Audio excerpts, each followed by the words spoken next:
Right, I'm hoping that the sound is working okay.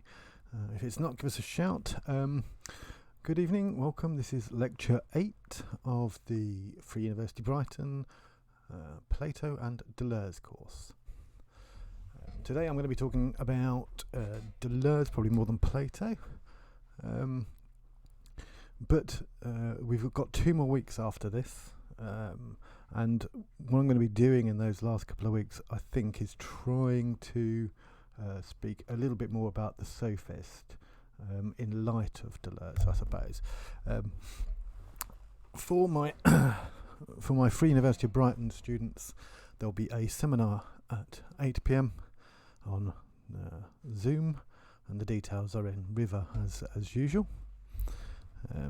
I've also, for the Free University of Brighton students, if you're interested, I've also put a post up in the forum about assessment, and what I've done there is something we can talk about in the seminar. Alright,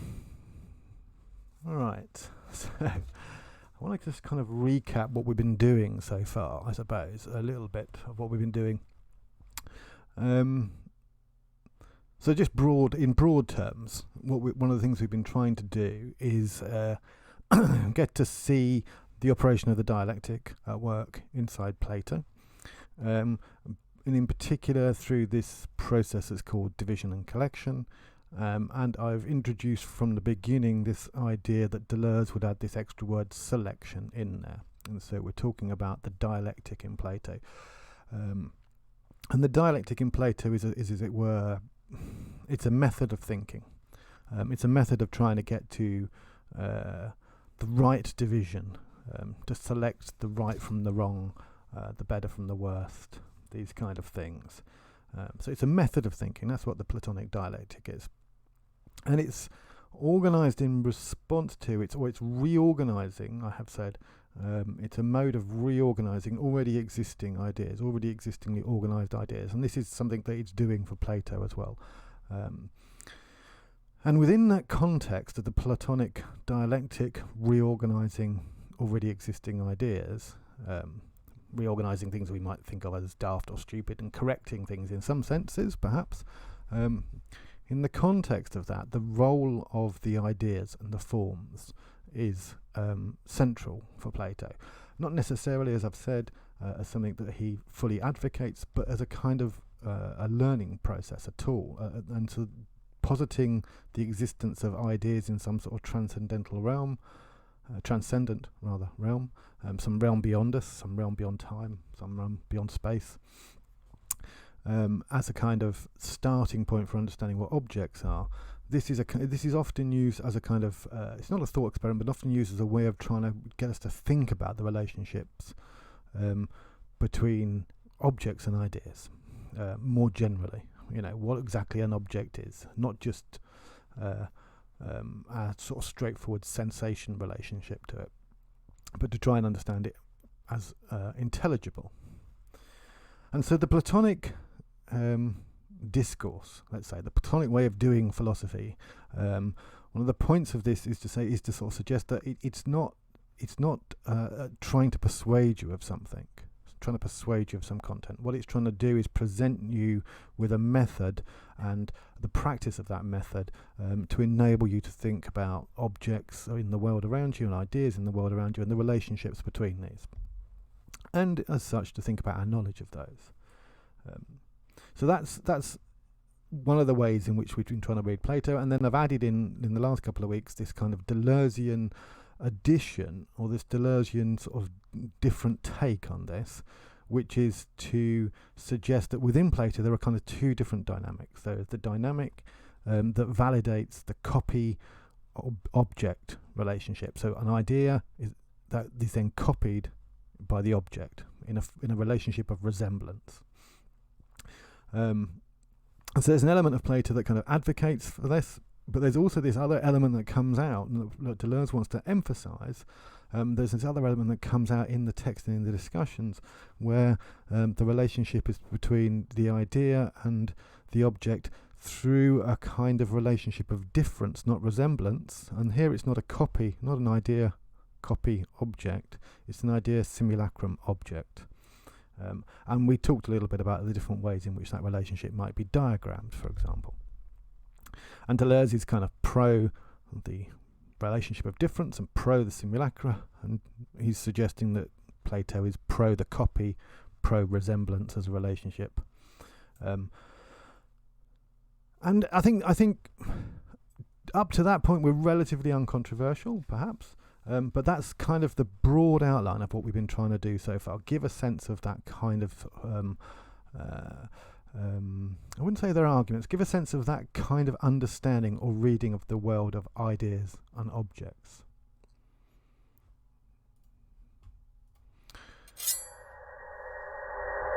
Now, last week, just to recap a little bit more, but I'll go through this very quickly.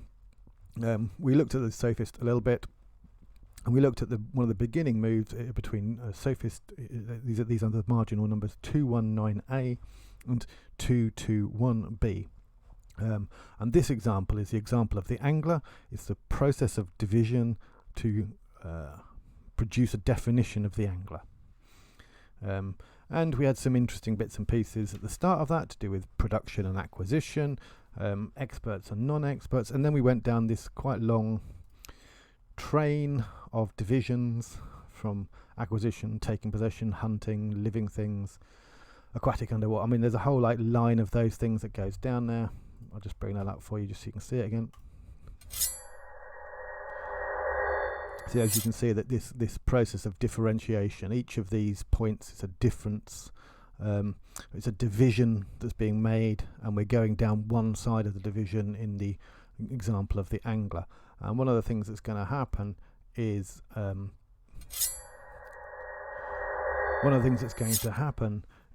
that we're going to reuse this particular division model when we are looking for the sophist. That's what the sophist is, kind of the first third maybe of the sophist. A series of moves trying to look for the definition of the sophist. Using pretty much a similar kind of dividing, and except what we do is this process of hunting, it sort of splits off at this point. When we're doing hunting lifeless things and living things, there's a kind of process in which it switches away in the living things to something else, which is things that live on land, tame animals, human beings. So the sophist is some sort of person who acquires things from tame animals, human beings, and then there's a kind of deepening or further pursuit of how he does that or how they do that. And so that first third of the sophist is made up with this example of the angler and then its application to the sophist. And then the sophist, as a text, the sort of middle chunk, enters this very strange moment where we begin to talk about falsity, and that eventually leads to talking of being and non-being. Terribly big words for philosophy, and then we end up towards the end with relationship to production again. Remember this whole process that started here in this division that we're looking at on the sort of that side.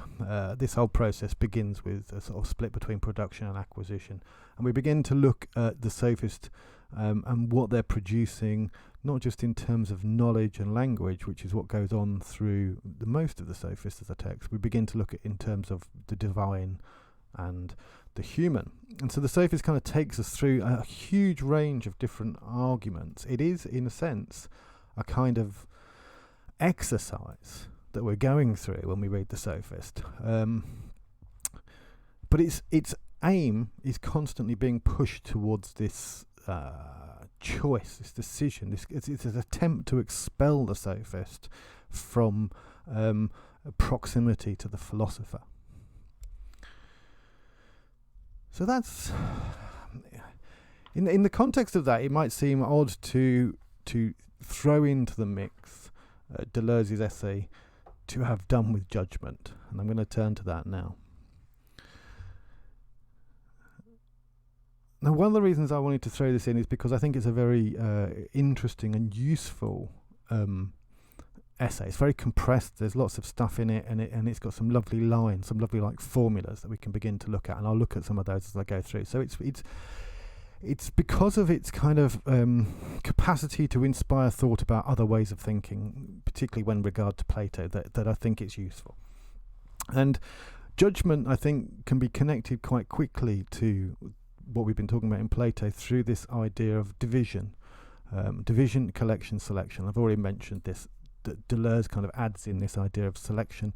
And in a sense, what he's trying to do is, in a sense, so that division and collection, these processes of the dialectic, are always at the service of or orientated towards selecting something. And another way of us putting that might be is that they're always at the service of judgments. Making judgments in the Phaedrus, for example, about the right kind of lover, and in the Sophist about the right kind of knower. Now, what Deleuze's essay articulates is again two different systems. Now, notice this is similar to the way in which he kind of articulates the simulacrum as a kind of two different ways of reading Plato. So this is quite common. We find this quite a lot in Deleuze's work, this kind of articulation of a kind of conflicting relationship between a conflicting way of ordering things, if you like. So there's two systems that Deleuze thinks goes on, one of which he's going to identify and is going to be closely connected to what originates in Plato and then develops as a kind of dominant thread of philosophy. And in fact, he says right at the start of the essay, from Greek tragedy to modern philosophy, an entire doctrine of judgment has been elaborated and developed. Now, it's important to notice the word Greek tragedy there. It's not from Greek philosophy to modern philosophy. We'll maybe get to that, explore that a little bit in the seminar. But from Plato, from that kind of moment, this kind of cultural moment in which philosophy is birthed, all the way through, there's this kind of system of judgment that Deleuze thinks is developed and that goes hand in hand with the way in which philosophy operates and the way in which it kind of sets its goals, its purpose, if you like. On the one hand, this system of judgment is about it's about rightness, we might say, about the good in a Platonic sense, but about rightness, being right, being correct, perhaps we might say. And in particular, it kind of locates itself around decisions, around making decisions. I mean, in the Phaedrus, it's a decision, there's a decision to be made by the lover here. And in the Sophist, there's a kind of decision that's being made, although it's a little bit less clear. But there is kind of rightness very clearly in the Sophist. So the system of judgment is organised around that kind of notion of finding the correct or the right thing and making decisions. But the other system, the other kind of way of ordering the world, perhaps, that Deleuze wants to pose as let's say a means of escape from the system of judgment. But this other system is the system he names cruelty, and he does this following Arto. We'll look at that in a minute. And where with judgment we have things like rightness and decision as kind of key elements that are going to be involved in this. With the system of cruelty, what the key elements are force and necessity. And so cruelty here we might think of it, in a negative sense. It's not meant in a negative sense, I think. It's meant in closer to the way we might hear it when we're talking about the cruelty of nature. So there's an ambiguity there, kind of, that kind of force necessity thing. Now, both of these systems are possible, and one of the things that's crucial in this essay to have done with judgment is that judgment is not being denied. It is possible that there is a reality of judgment. The essay, deriving its title from Arto, Antonin Arto, is aiming to have done with it. So both of these systems, the system of judgment and the system of cruelty, both of these are possible, and so it's a matter of looking at what's involved in each. And so there's a kind of comparative case placed in front of us that kind of identifies characteristics of the system of judgment, and then ways in which the system of cruelty can kind of be an escape route from this. Now, because both of these are, in a sense, completely, I suppose, viable options in terms of the way in which we understand and order the world, we're left with this idea that there isn't an argument in favour of one that defeats the other, an argument that says the system of judgment is correct as opposed to the system of that isn't. there isn't a kind of a common terrain in which those arguments can be posed.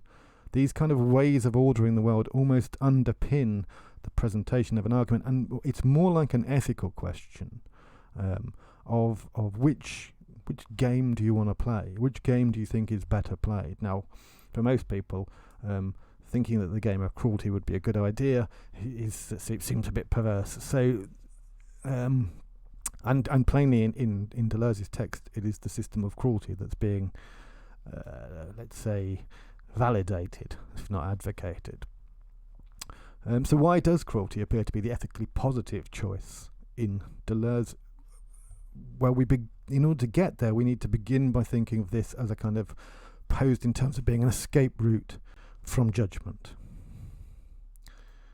And Deleuze organises the account according to 4 different characteristics that he associates with the system of judgment, and 5 oppositions between the system of judgment and the system of cruelty. And all of this is articulated within the framework of 4 literary figures, let's say, rather than philosophical figures. And the 4 literary figures are Nietzsche, D.H. Lawrence, Kafka, and, who I already mentioned, Artaud. Now, these 4 are people who he associates with as expressing the system of cruelty. And what I mean by that is, almost as though these people have the world view of the system of cruelty, and rather than the system of judgment. And so it's very important to realise that these characteristics and these oppositions are being given to us in a sense, in a way that kind of almost opposes art, in inverted commas, but almost opposes art to philosophy. There's a kind of important, interesting sense in which those 4 thinkers, Nietzsche, Lawrence, Kafka and Artaud, are kind of offering us a better answer than the philosophers of judgment.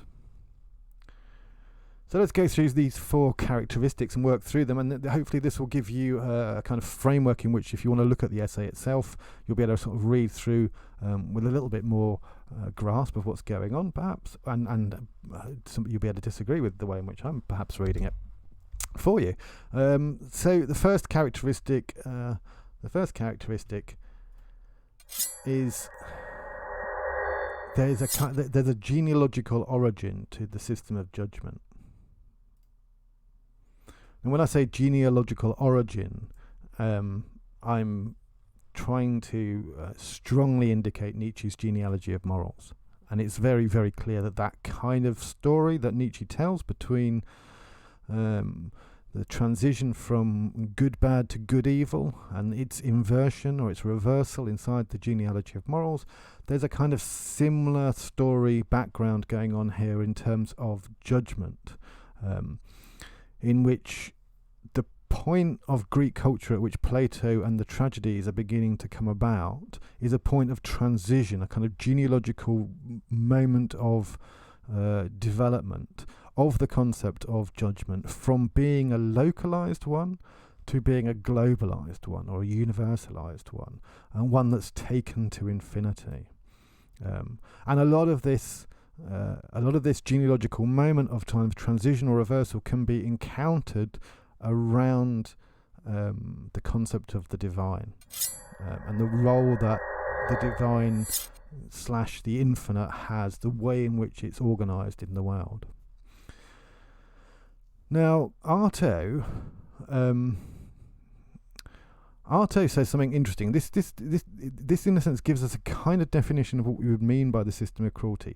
In his essay, To Have Done with the Judgment of God, not just to have done with the judgment, but to have done with the judgment of God. This is Antonin Artaud. That's an essay from 1947, available in the Selected Writings, which is edited by Susan Sontag. And you can find this quote on page 569. He says there, as part of this essay, To Have Done with the Judgment of God, cruelty means eradicating by means of blood, and until blood flows, God. the bestial accident of unconscious human animality, wherever one can find it. So by eradicating God wherever one can find it, by certain means of blood and until blood flows. Now all of that kind of gives you the kind of interesting. I mean that's clearly, you know, cruelty, the blood flowing means of blood. I mean we can think of that. We can think about that in a different way, but there's lots of images that are conjured there that kind of connect cognitively with that notion of cruelty. But there's one that kind of sticks out, and it's very, very important. Cruelty means eradicating by means of blood, and until blood flows, God, the bestial accident of unconscious human animality. There's a definition of God here. The bestial accident of unconscious human animality. That's really, really important to what's going on, I think, in terms of this notion of escaping from judgment.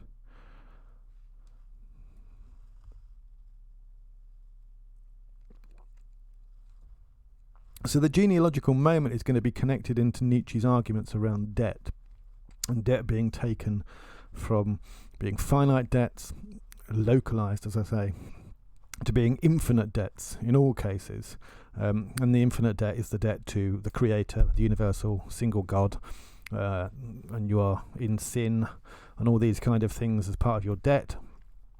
And that kind of transition from localized, what we might think of as almost pagan gods, to this universal globalized God, it transitions the kind of structure of debt, it transitions it from being local to being infinite.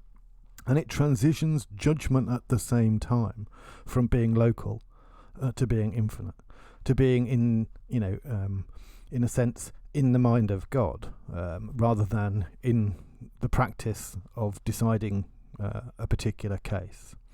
And so what we have is an argument that knowledge that was perhaps more case-based, piecemeal, if you like, localized, where decisions were case-based, localized, piecemeal, that kind of situation transitions to a situation in which knowledge is taken to be a kind of single, universal, it's taken to exist infinitely clearly in the mind of God, and decisions are kind of taken to not just be localized but to be right in all cases, to be kind of the right, capital R, capital T, the right decision. Rather than the right decision for the moment. And this kind of transition is what's being talked about inside the genealogical moment. And so the system of judgment versus the system of cruelty. And so the system of cruelty isn't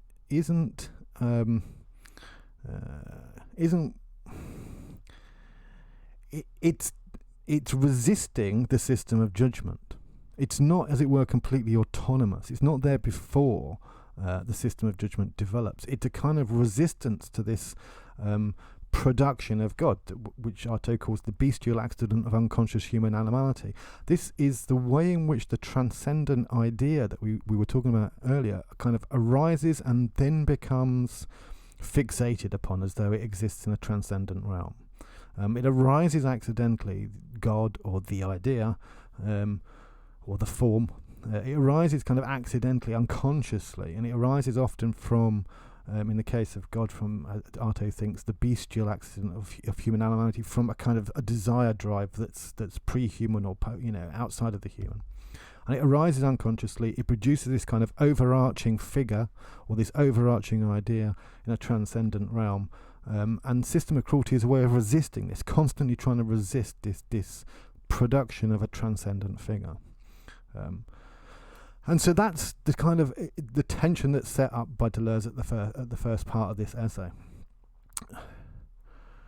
Now, the next thing that we find is that that this first moment where the system of cruelty is ever opposed to the doctrine of judgment, located in this genealogical moment, is the next thing that Deleuze does is make a move to talking about dreams, and this is quite a strange kind of dynamic. So this is the next kind of move. The world of judgment, Deleuze says, establishes itself as in a dream. The question of judgment is first of all knowing whether one is dreaming or not. The question of judgment is first of all knowing whether one is dreaming or not. Now this it brings to mind, obviously, people like Descartes, the modern philosophy, the relationship to the method of doubt that Descartes articulates inside that, where we have to kind of find this moment, this location of something certain, that is certain beyond the kind of illusions that might be presented by a dream. But again, it's Nietzsche that's in the background here, and a kind of Nietzschean account, one in which Lawrence and Kafka and Artaud kind of fit in. And this Nietzschean account is the one we might find in Nietzsche's book, The Birth of Tragedy, which is the distinction between Apollo and Dionysus, between a kind of light, reasonable rationality of Apollo and a kind of drunken, dirty ecstasy of Dionysus. The reason of numbers and logic and clear light and the confusion and chaos of music and drink and intoxication. On the one hand, judgment, and on the other hand, intoxication. And what's being suggested here is that judgment itself articulates illusion in terms of the dream. It articulates mistakes and confusions in terms of an appearance-reality distinction, which we've seen in Plato. But that distinction is internal to the system of judgment. It's Apollonian. It's internal to a particular way of understanding what judgment is. Whereas on the other hand, there's a system that's not interested in the distinction between dream, wake, appearance, reality. It's interested in the distinction between conformity and creation, something along those kind of lines. And it's much more connected to ideas and images of intoxication, insomnia. The insomniac dream is distinguished from the traditional dream, and this kind of the waking hallucination of the insomniac dream. But these are posed as forms of escape. Quite interestingly, most clearly posed as forms of escape from judgment. And so this continues this kind of process that Deleuze has of posing these two different accounts continues into the third characteristic. And here we have some mention of that terrifying phrase, the body without organs, which seems to scare people away from Deleuze and Guattari, more than anything else, because it seems so impossible and vague and strange and all those kind of things. But we don't, and unsurprisingly, it's here because that phrase, the body without organs, derives from Antonin Artaud, and in that kind of the essays that we're talking about. So there's a kind of background. But we're talking about organs here rather than immediately the body without organs. We're talking about organs, and the sentence from Deleuze, organs are both judges and judged, and the judgment of God is nothing other than the power to organize to infinity.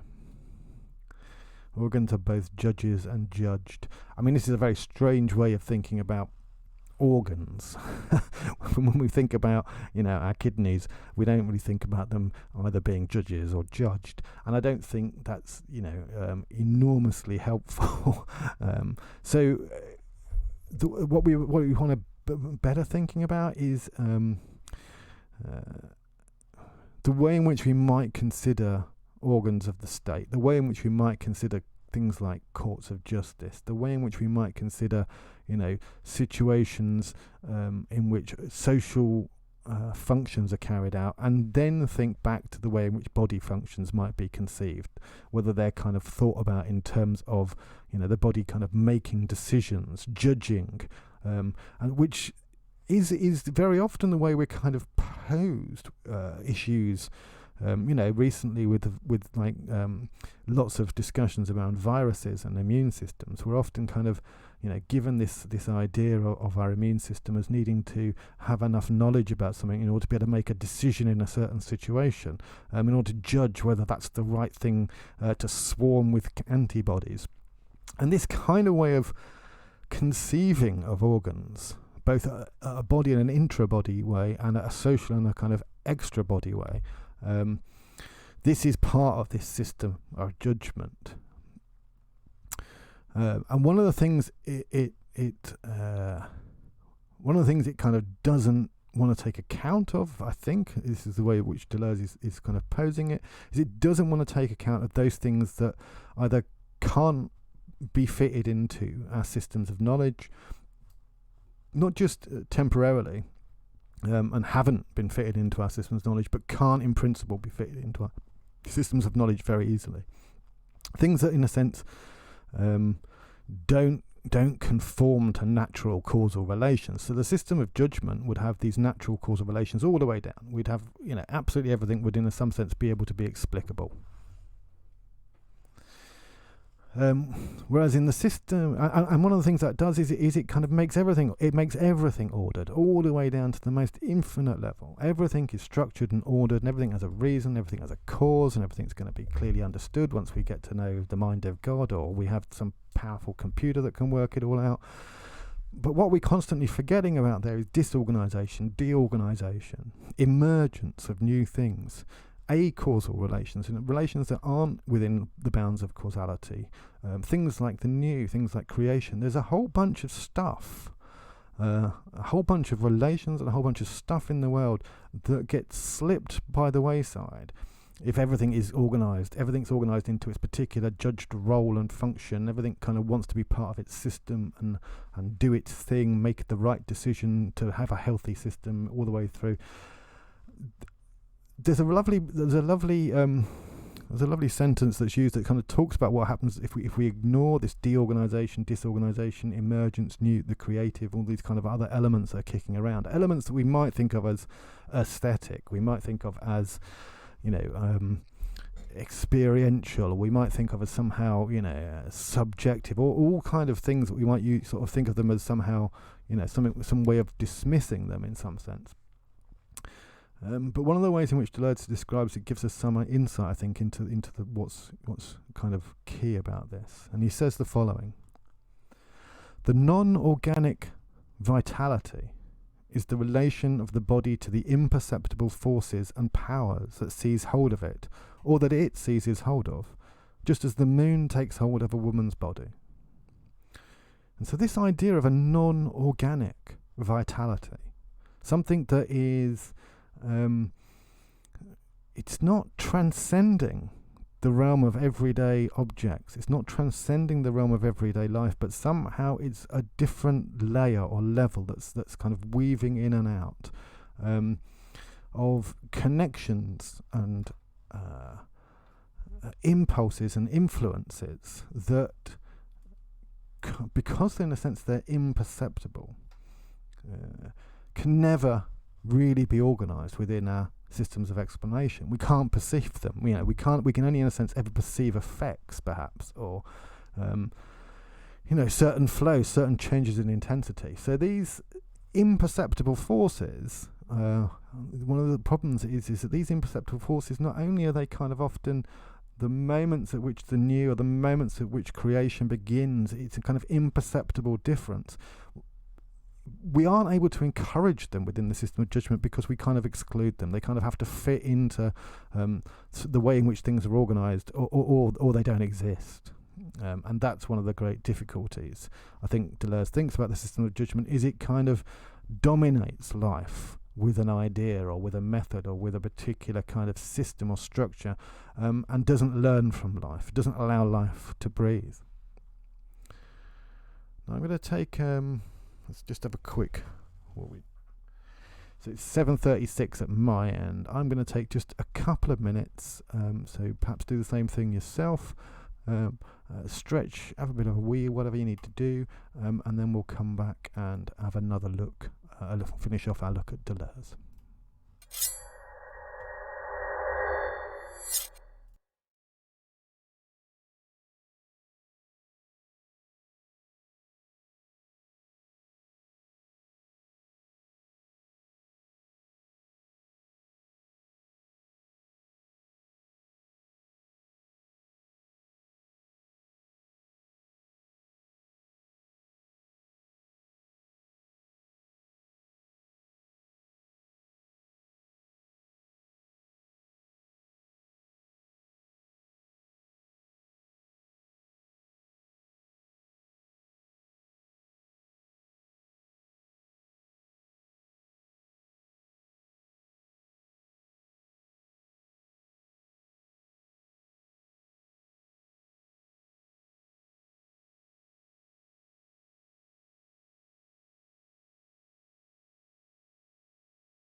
Right. Well, maybe not quite ready yet, but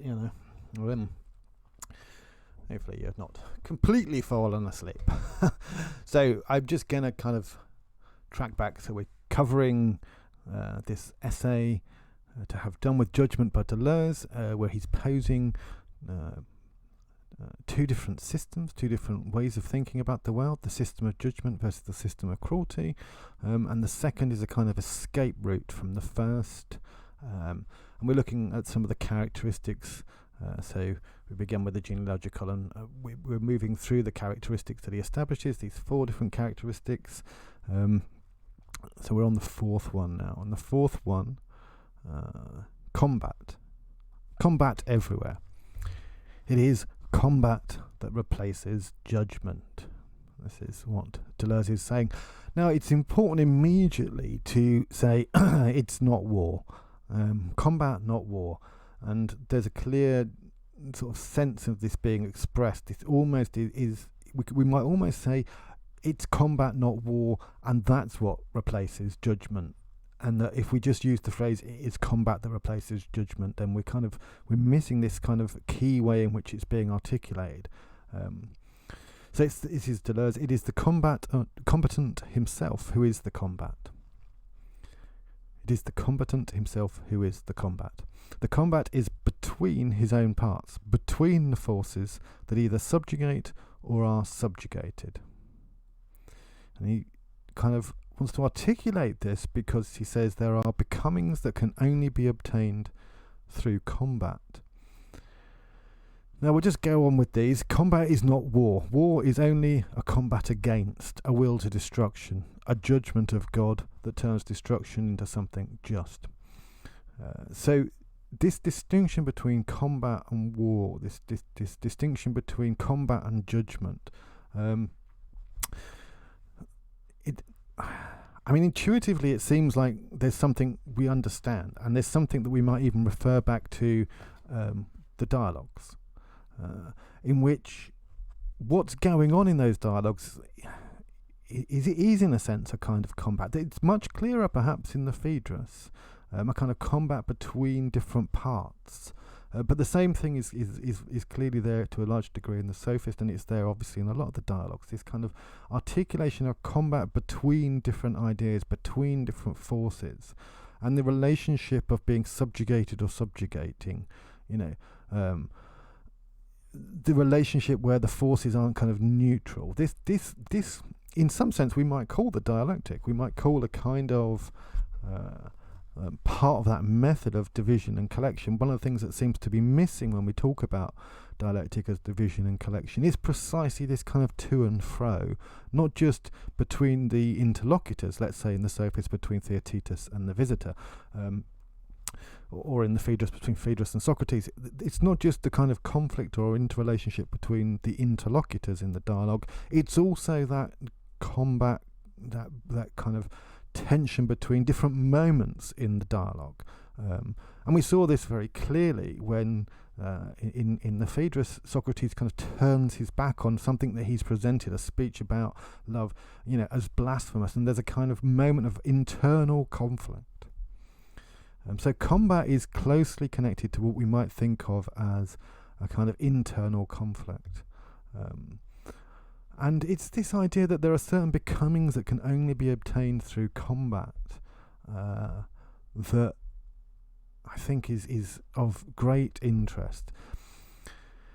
Now, there's a couple of moments in the Sophist where it goes into some very abstract discussion about being and not being and non-being, stuff that exists and the stuff that doesn't exist. And this is connected in many ways to speech and falsity, because falsity presumably is sort of saying something about something that doesn't exist. It's false. And so there's a lot of kind of quite abstract and interesting conversations in the Sophist about very abstract ideas, but there's also a discussion touched upon at one point about the processes of learning and discussion. This is in the discussions around becoming and rest, about change and rest. And one of the sort of things that's very clear in a lot of what Deleuze is talking about is that if philosophy is able to do anything, then one of the things it's able to do is it's to enable us to learn, not just about what philosophers said, but to enable us to engage in this process of learning, and this kind of inner conflict between that which in you wants to learn and that which doesn't, between the kind of dynamics that are involved in that, which are more interestingly understood from the perspective of the body and the context and drives and desires and and a kind of messy thing that we all are as human beings. It's in something that's better understood. Learning is better understood in terms of that kind of process of internal conflict than it is in terms of the process of just simply seeking the light, as though you know exactly what it is you're doing, which is the kind of process that we might find in the system of judgment, seeking the right judgment. So there's a whole series of these kind of, like, as I say, aesthetic or ethical differences involved in this system of cruelty versus the system of judgment. And these are kind of presented they're presented by Deleuze as having, quite large import, quite large effects. Subjugation, or the loss of the new, the loss of creation. There's also another element to the combat versus judgment distinction, and that's one that becomes very clear in the last kind of move of the essay, which is to make 5 oppositions. And we can see some of this in the examples given, particularly around notions of combat, the example given of the baby. So instead of thinking of war as the example of combat, Deleuze kind of draws our attention to know the image of combat is the image of the small baby, pre-linguistic, almost sociable. So the small baby, the one that's a kind of heaving, squirming mass, the one that's blinking in the light, the one that eats and shits and cries and whines and moves and squirms and all that that's baby. That kind of dynamic of life encountered in the baby, for Deleuze, is the dynamic of this combat, the dynamic of the combat between parts, being organised but not yet organised. And he points to this idea that we should think about, if we're going to think about combat as opposed to judgment, in terms of the small, in terms of miniaturization, and in terms of this phrase that he will use in other places with Guattari, minorization. And this gives us a way of kind of thinking that in a sense, judgment is like a decontextualized reason. The system of judgment is a kind of one tool everywhere for all time, and the system of combat is much more, it's much smaller, it's much more localized. It's not the same thing for in every situation. It's this distinction between these two systems is one that kind of wants to give us a universal answer, give us the correct answer, give us an answer that's correct for all time in all places, etc., and the other which is much more localized. And this tension, I think, is not just one that Deleuze presents, and this is a tension that we can find in numerous places inside modern philosophy and the critique of modern philosophy. And in particular, I'm thinking of people like Max Horkheimer and the Eclipse of Reason, one of the Frankfurt School people, who talks about the way in which reason becomes instrumentalized, has a kind of goal purpose. And again, we can find similar kind of things in Heidegger in his Introduction to Metaphysics, when he talks about things like correctness, orthotes, and various other elements in a kind of genealogical moment. So Deleuze is not alone in talking about this, and what they're presenting are ways in which we can kind of see Plato, the dialogues and the role of the dialogues, as a kind of source text that can be sort of that lends itself to judgment but has resources to get us in other routes, particularly some of the later Greeks. And so they're trying to kind of enable a kind of different philosophical worldview, different philosophical ordering of the world to be acknowledged, and for us to then be perhaps able to look into it in more detail, study it in more detail, think, but first of all, to think of it as a very serious option. So that it's not just the option of correct knowledge that we have in front of us, it's also the option of local knowledge, specialized things that aren't trying to produce universal answers. And so I think those are important kind of key elements, and they, as I say, they're kind of brought together in these 5 oppositions, which are posed as, tellingly, I think, oppositions between existence and judgment. And so for those of you who've done with me work previously on existentialism, on Nietzsche, a lot of this, is in some sense going over similar kind of areas, similar kind of ground in which, this other way of reasoning, another form of reasoning that I talked about in the existentialism class, for example, is being kind of articulated, and this is what's being articulated in To Have Done with Judgment, and in much of Deleuze's other work. So let's go through these 5 oppositions. There's cruelty versus infinite torture. Okay, so on the left-hand side, with them all these ones here. Let's see if we can get up a nice little pointer. There we go. These ones, these are the system of cruelty. Perhaps that should be obvious. They begin with cruelty, and this will be the system of judgment. So the oppositions: cruelty versus infinite torture, sleep, intoxication versus the dream, vitality versus organization, will to power versus the will to dominate, combat versus war. And this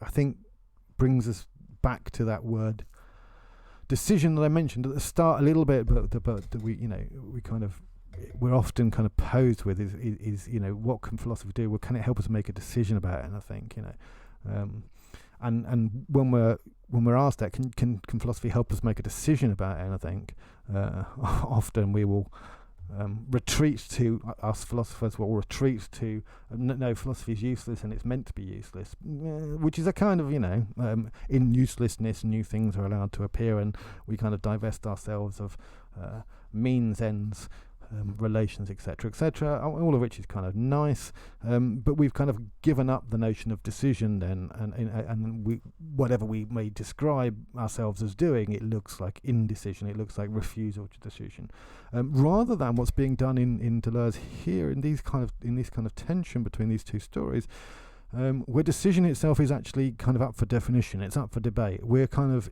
being almost called upon to engage in a new process of dialectic with regard to decision, and in some sense when we have these 5 oppositions, we can almost be called on to sort of see these as points of division, as in a dialectic, that take us on a different route, and take us down one of the paths that we didn't go down when we followed Plato. And this line about the decision, I think, is a really useful one. A decision is not a judgment. This is Deleuze. A decision is not a judgment, nor is it the organic consequence of a judgment. Rather, it springs vitally from a whirlwind of forces that leads us into combat. It resolves the combat without suppressing or ending it. And I think, again, how we argue these things is there are many means, but let's use this process of division and dialectic that we're kind of drawing on from Plato, and what's being kind of like pursued here is something that's concrete, something that's abstract, a way of understanding decision as it arises, rather than a kind of clean, pure, universalized, an abstracted notion of decision. So what's being pursued is the messy world, and what's being pursued in the division between a decision not being a judgment and one that is a judgment are different ways of us understanding what it is we're doing when we're trying to think. There are different ways of understanding what we're trying to do when we're trying to reason. There are different ways of understanding what we're trying to do when we're trying to think through something or gain knowledge about something. And it's not like only the system of judgment is involved in that process. Rather, there are 2 radically different ways of engaging in those processes. So we have a kind of a splitting in 2 of the dialectic. And this is one of the ways in which to understand the kind of differences that I've been pointing to and discussing over the last couple of weeks in Deleuze's reading of Plato, is we have a kind of splitting in two of the dialectic around whether we draw the dialectic within a system of judgment or within a system of cruelty. But the dialectic can still operate inside both of these. And the two, the two kind of differences in how that dialectic would operate will be able to be seen at moments of division. Okay, so the dialectic is going through its step-by-step process, like this production and acquisition, and then, we're going through various different ways of acquisition. You remember that thing at the start?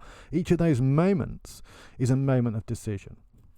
Each of those moments is a localized moment of decision quite often, because you haven't yet got the full picture. You can't sort of be absolutely fixed and certain because you're trying to organize your ladder of chains, your ladder of decisions to get you to the right kind of definition of something. But each of those things is clearly a kind of moment at which we can kind of take a distinction, take a division, and kind of read each division from within a system of judgment or within a system of cruelty. We can read each division as whether we're trying to get a universal answer, one valid for everywhere for all time, or one that's valid here in this particular situation, in this context.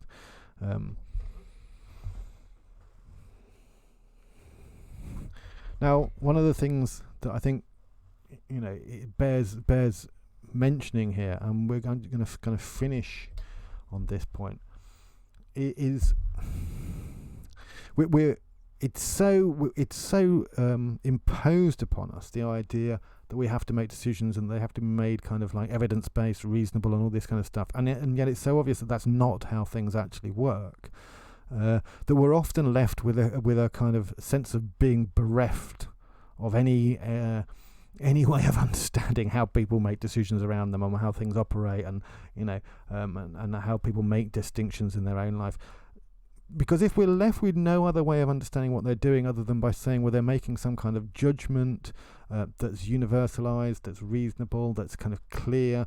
If we've got no other way of understanding what people are doing other than by this model of the system of judgment, what we actually end up with is a situation in which our model plane doesn't fit the world, and so we kind of give up on models altogether. We kind of give up on reason altogether. Or we kind of fix the world, force the world into our particular abstract model. And what's being posed here is that there is an escape route. There are options here. But as I mentioned at the start, there's a kind of ethical choice as well that's involved in this. And I think the ethical choice is often, we're often kind of caught in needs to calculate. We're often caught in the sheer power of quantitative analysis to be able to articulate and move things through the world. Whether that, and we're seeing this nowadays with the power of mass data, for example, the capacity to kind of calculate input-output responses. If they input certain adverts and they output certain behaviors. And this capacity to calculate has always a flaw. And it's the sense in which in order to calculate there has to be some common criteria. Everyone has to be reduced in some way to that common criteria so that they can be given a quantitative number as to how much of that criteria they have or they don't have, whether that be money or whether it be IQ points or whatever it is. But the reduction of life and intelligence and existence to kind of common criteria in order to be able to calculate relationships between them. Because one of the things that's being done in that is the dirty, messy nature of individual situations and decisions that need to be made in those situations is being avoided. And it's a kind of escape from responsibility to indulge in calculability. That's kind of one of the ethical problematics that's being suggested here. And it's something that's suggested time and time again. I was reading recently Otto Neurath, who's a positivist philosopher from the early 10s and 20s, talking about the Marxist problem of calculation that they encountered at the time, where what it was going to, how the Marxists economic vision was going to be operable without some kind of common criteria, whether it be labour or whether it be money, and the difficulties involved in that.